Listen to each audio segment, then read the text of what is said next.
Very quickly, for the people watching this on my main channel, I have a second channel which I'm only going to be posting Honkai Star Rail on, so please go subscribe to that one, show support. It should have a different video on there as well, and depends on when you watch this, I might have a couple of different videos as well. So please go check out my second channel, thank you. Alright, boys, today we're going to be talking about some things you want to do in Honkai Star Rail, or you may not want to do in Honkai Star Rail, so you can have the best progress, the best starting experience, and overall be the most resourceful. So the first thing I'm going to cover is the stamina system. That one's really important. There's two things we have to look at it when we talk about stamina. Now, first of all, we have a 180 stamina in this game. And the way you replenish it is by waiting, I believe it's 6 minutes. I used to be 8, I think, but then they changed it to 6. It also used to be 160 cap, then 180. It's probably going to stay the same in the final game, but overall, just like, it doesn't matter what the actual number is because the tips will still apply. So, first of all, what you want to do is when playing a game, there's going to be things that you can spend your stamina on, your Trailblaze power. If you've played Genshin before, it's like your domains, okay? You have different activities you can spend it on, and they reward you with experience, and then some drops, right? Artifacts or trace materials for your talents and whatever. And you always want to make sure while playing, you're never capped at 180, okay? Because stamina is the most holy resource in these types of games, and you want to make sure you're using it as best as possible. And every second that your stamina is capped means that it's another second that you're not gaining any new stamina, which from some people you might not care, right? You might play this super casually, right? You just want to hop on, play like 20 minutes or something on launch, hop off, that's fine. Talking about the ones that really care about the launch and want to have the most out of what the game offers. And for those, you never want to be at 180, but you also never want to use your gems here, your stellar jades, to refresh your Trailblaze power. You can do it 8 times a day, but it's not worth it. The price also goes up when you use it. It's not worth it unless you're a whale. If you're a whale and this doesn't matter to you because you know you're going to top up as much as you need to get what you want, then this doesn't matter, right? You can just use as much as you want. But never use this if you're free to play. It's such an incredible waste, no matter how down bad you are. Just wait like the 20 minutes, whatever it takes for you to get enough stamina to run whatever you want to run. It is not a good idea to just use them straight up. Same thing with fuel. You get fuel mainly, from the beta at least, from leveling up. There's going to be some other stuff with like your travel log and everything, and maybe some quest rewards that will also award you with fuel, but you never want to use fuel. The reason is because as you progress in your world level, which is your equilibrium level, you get higher level content. And if you've played Genshin before, you know how you don't want to use your resin refreshes until your AR 45, because then you have access to the highest artifact domains. It's sort of the same thing here. You want to wait until you can get the highest stage of artifacts for your character, and the highest access to highest level like domains or cocoon, whatever they're called. Because if you do it early, that stuff is going to be thrown away very quickly, because you're going to progress a lot. And then the stuff you just wasted your like precious fuel on is going to be invalid, and you're not going to be able to use it in the future. And then you're going to feel sad about it. So I'd say hold off on using fuel. I know it's going to be very tempting to use it because you want to progress in something and you can't beat it, and you're like, oh, but like, da, da, da. Trust me, if your friend keeps texting you, oh, Lo, you didn't beat it, Lo, I beat this, almost like 4 levels higher than you. Don't stress. I know FOMO is usually a big thing. FOMO meaning fear of missing out. It's fine if you're a little slower at the start. If you save these up, you're going to be so much stronger and further ahead than everyone else when you get further into the game.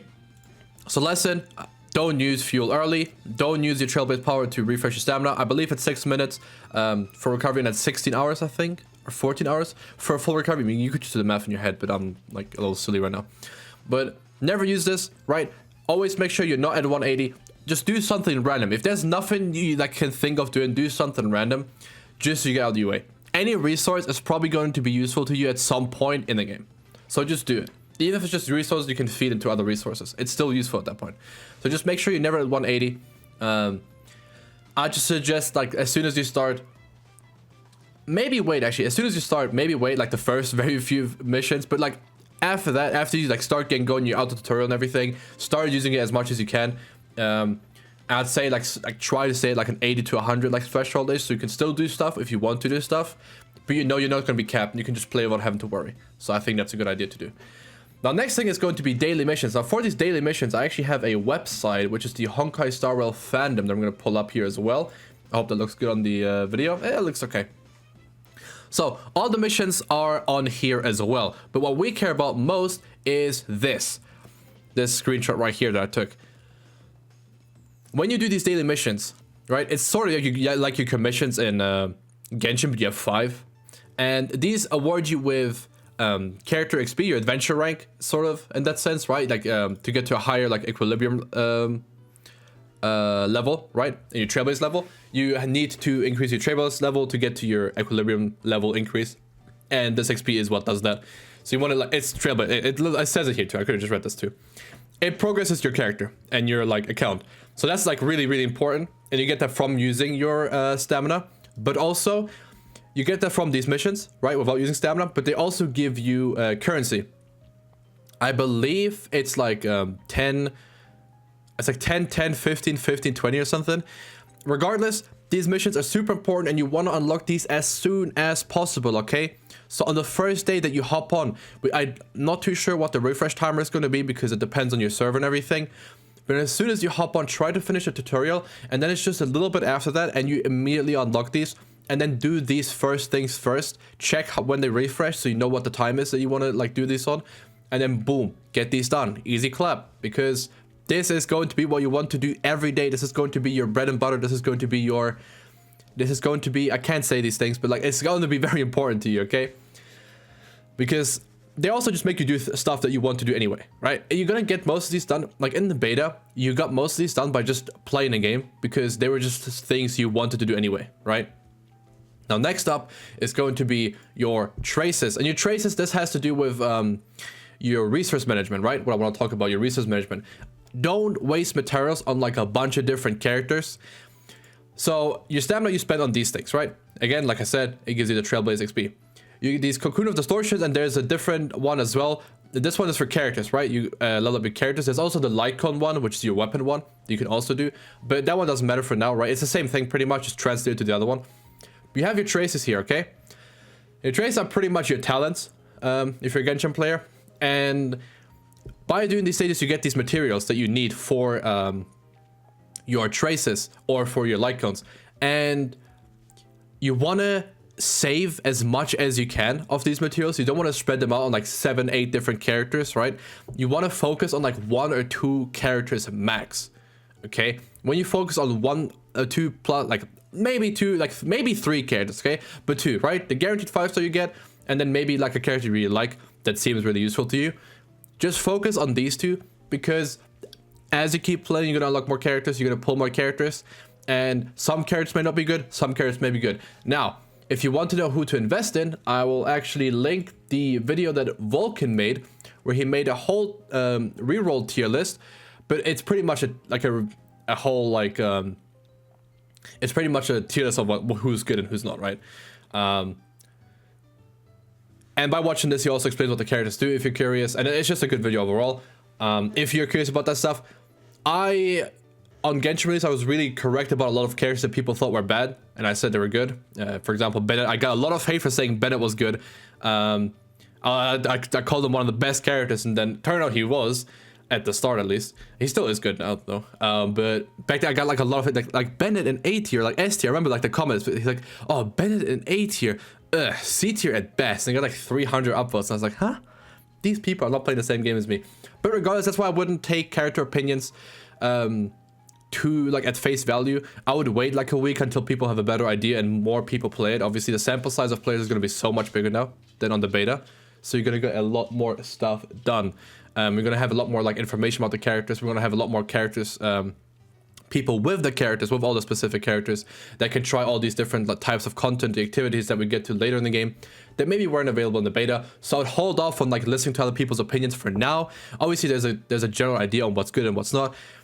A lot of people thought like Jean was broken or something, and Genshin wasn't, right? And it's just always the same thing, right? It's always hard to evaluate a character at first. You think this is good because this is usually good in other games, but in this game, this may not be good. So regardless, that's all I wanted to say about the character stuff, but mainly gather your resources, don't spread them too quickly. Focus on 1 or 2 characters maximum. I'd say focus on the 5-star the most, obviously, that's going to be your best character. And then maybe focus on like your light cones instead of a character, because you can use them on any character, so it's actually a better way of using your resources because they're a bit more future-proof in that sense. And you're gonna get all your characters up anyway at some point, right? Or at least the ones that are important or that you like. But for the start, especially if you spread them out too much and you stop using them because like, okay, this guy doesn't work here or whatever, it's gonna be painful and you're gonna progress a lot slower than other people. So I'd say just focus on 1 or 2 characters and boom, you're chilling, okay? Now the next one I want to talk about is also very, very important. And I think it's gonna be very obvious to a lot of people, but I think most of you are gonna be very lazy and not do it the way you're supposed to. And that's going to be picking up everything, okay? When you get to a new map, there's an interactive map too, but the map in-game is pretty good. When you get to a map, you have all these things that you can go to, all these chests you can claim, and what you also have are these things, these warp trotters, okay? They are very, very important too, because they give you 60 of the stellar jades, right? So you can get a lot of summon currency early by just doing this, and if you want to summon, you know, summoning is always good. We're going to be talking about something after this. You want to get as many of these as possible. You never want to miss out on these. Again, interactive map. If I remember, I'll link it. I hope I'll link it. If not, it's very obvious. They're marked on your map like this. You know where to go. You go get them. They look like this. They get you some of these. I couldn't find an English one, and the Google Translate one looked ugly, so I didn't want to use that one. But this is what they are, the warp trotters, and they drop your thingies, right? Again, here zoomed in. I don't know why I prepared this, but anyway. Very important, okay? Pick up everything. If you've played Genshin, you know that you're like, oh, I pulled this character that's new. Oh, wait, he requires like flowers from the first area. Oh, what the hell? And then you're like, oh, if I just like when I walk past them, pressed E to pick them up, whoa, I would have been fine. And it's the same thing here. You want to make sure you pick up as much as you can. And also fight as many enemies as you can. Fight everyone you see on the map, because enemy maps will always matter. Obviously, the higher equilibrium level you get, the better drops will be from these enemies. But you always want to do these enemies regardless, right? They respawn daily or maybe more than daily. So you want to farm them as much as you can, okay? Very, very important. This is probably the most important one. I can't stress how important it is to have your materials ready, okay? The worst thing is, imagine you're playing this game for 2 weeks. You've been too lazy. You're like, I don't want to fight these enemies, but I'm too lazy. And then you pull a 5-star, now you log in, oh my god, okay, I found a warp trotter, okay, I guess I'll do him. Oh, I'm doing a single summon, oh my god, it's Sele, and then you're like, oh wait, hold on, I don't have anything to level her up or like get her stuff increased. And then, you know. So I'm just saying, do everything you can, pick up everything you see, okay? Even if it takes like a 20-second detour is not going to kill you, pick up everything. And then with the other like tip, stay on the same like 1 or 2 characters you're gonna level up, because it's going to be very frustrating if you level up everyone and then your overall strength may be like strong, but you don't have anyone that's like actually strong that can carry you through like stuff that's really tough. Like, would you rather have 1 really fast car or 3 average speed cars, right? You'd have the 1 really fast car. So that's why you want to focus on 1 car or 1 character in that sense, okay? Now, last one is a summon one. Now, if you're new to gachas, this one might be a little complicated. If you're in Genshin, you have a standard banner and an event banner, which is a character with featured characters that are 4 stars. And you're going to have your standard banner currency, and you're going to have your special banner currency, right? These are called the special pass and the rail pass. So what these are just for summoning, right? You need to use a ticket, you summon a little like train bus thingy. I actually don't know how to describe it. And then you warp, boom, you get a new character, okay? Or you do a multi-summon, right? You do a single summon, you can do a multi-summon if you use 10. I mean, it's pretty straightforward, right? And the thing you want to most avoid here, if you're a new player, you haven't played Genshin before, right? Because it's not a Genshin exclusive thing, but like, it's not super common in other gacha games. And Genshin is probably the biggest one that would have this. I'm gonna use Genshin as an example a lot, obviously. This one is for the standard banner. Now, the standard banner you don't want to summon on unless you have these, right? If the game gives you these, you want to use these. But you never want to use your Stellar Jades to buy these, okay?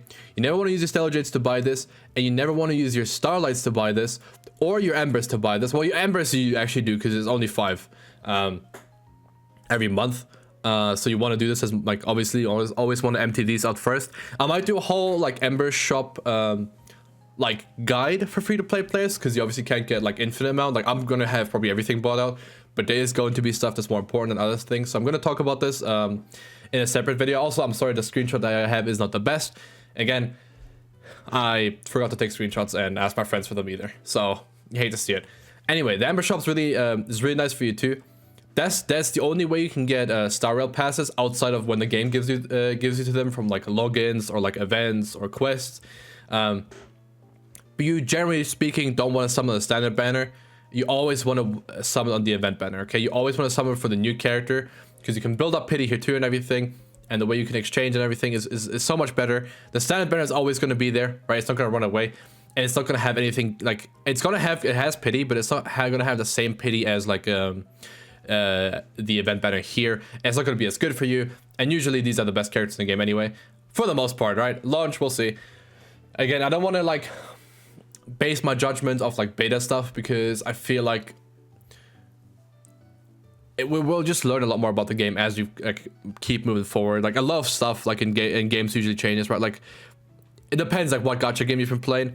People will say this and this and this is broken at launch, and then like a week or two later you're like, oh, actually this is not that good, but he was cool, so we all said he was good, right?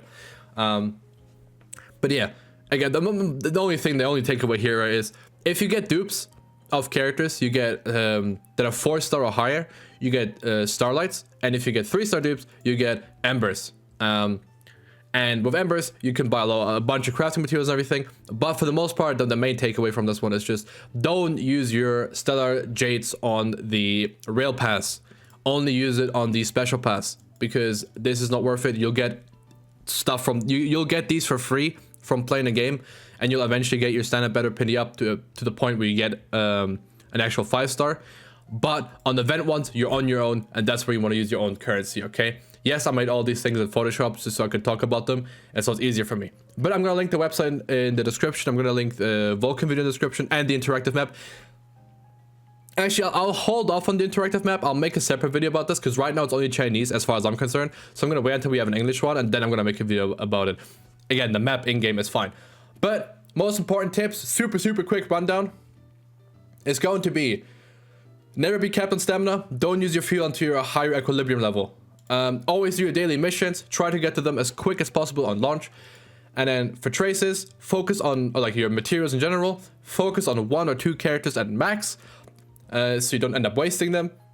Maybe hold on to them, right? Even if you like a character that you like pulled recently, hold on to like a 1 or 2 until the story and the campaign gets too difficult, or like the fights you're doing. Then maybe you can start working on some more. But even then, I mean, I'd say just wait until you get something like better, until we have a better idea of what's good and whatnot. Pick up everything, fight everyone as much as you can, because very important. And don't buy Star Rail passes. Only buy special passes with your Stellar Clutter gems. Stellar Jades. I hate the currency name. Anyway, with your Jades. Let's just call them Jades, okay? With your JSs, with your SJs. I can't even speak. But yeah, that's pretty much it. I hope this video was helpful. I'll see you guys when the game drops. Might be live streaming. Probably not though. But I'll be making tons of more videos. So if you do like these, please subscribe.